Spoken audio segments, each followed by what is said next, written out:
Hi, welcome to our Pharma Topics channel. Our topic of discussion is classification of drugs used as antiemetics. Before entering into the unit, let us know what is nausea and what is emesis.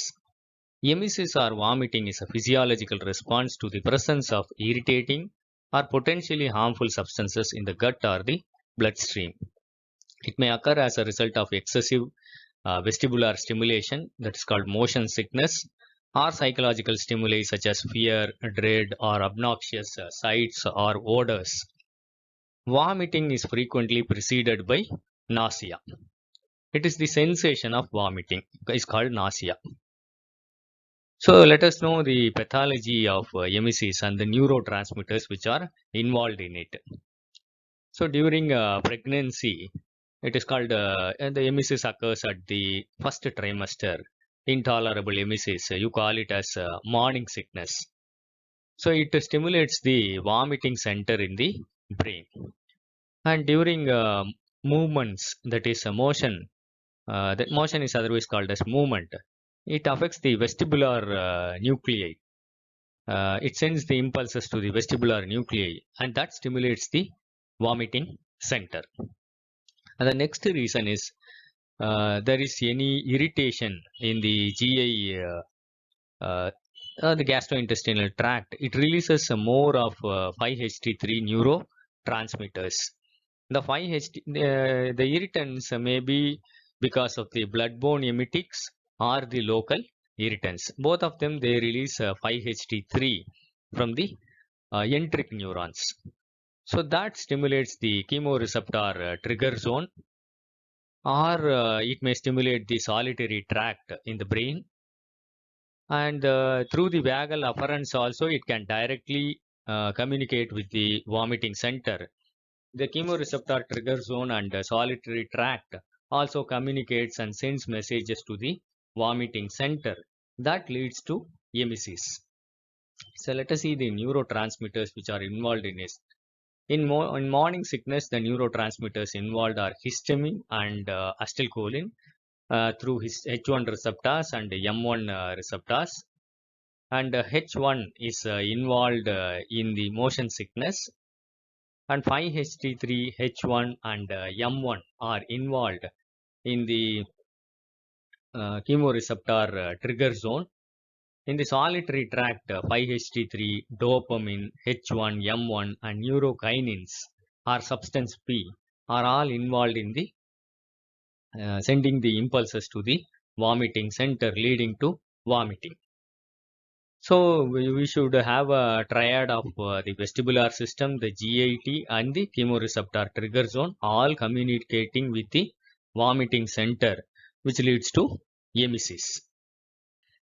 Let us see the different kinds of emesis. First one is anti-cancer therapy induced or cytotoxic drug induced emesis or radiation induced emesis.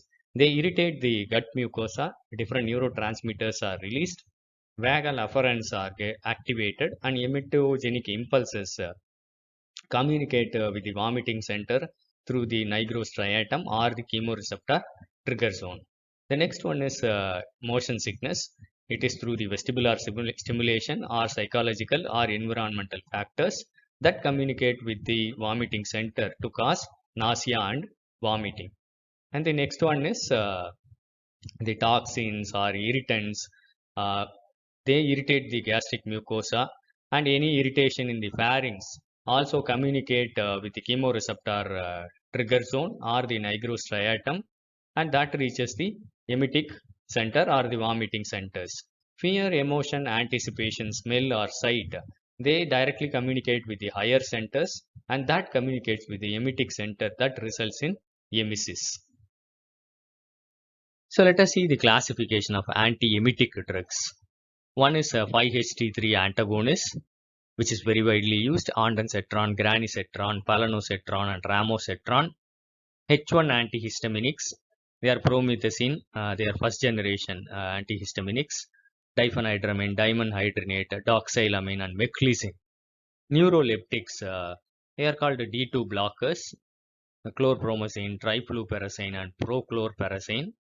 Anticholinergics such as hyoscine and dicyclomine, and neurokinin antagonists such as aprepitant and fosaprepitant, prokinetic drugs such as metoclopramide, domperidone, all the prides such as isapride, mosapride, etopride, levosulpride, and cinetapride. And there are adjuvant antiemetics which are given as combinations, dexamethasone, benzodiazepines, and dronabinol. So this is the classification of antiemetic drugs.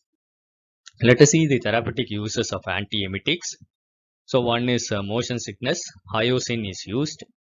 In case of morning sickness, that is the vomiting of early pregnancy, doxylamine plus pyridoxine. In case of vertigo, it is due to vestibular imbalance. Cinnarizine is preferred. It is also a H1 antihistaminic. And then chemotherapy-induced nausea and vomiting and radiation-induced vomiting. 5-HT3 antagonists like ondansetron, palonosetron, substance P antagonists such as aprepitant are preferred in delayed emesis. In case of postoperative emesis, 5-HT3 antagonists, ondansetron and palonosetron are used. It's a very short information of the classification of antiemetic drugs. I hope it will be useful for you. If you like this video, kindly press the like button. Kindly share this video to more of your friends. Kindly subscribe to our Pharma Topics channel for further updates. Thank you.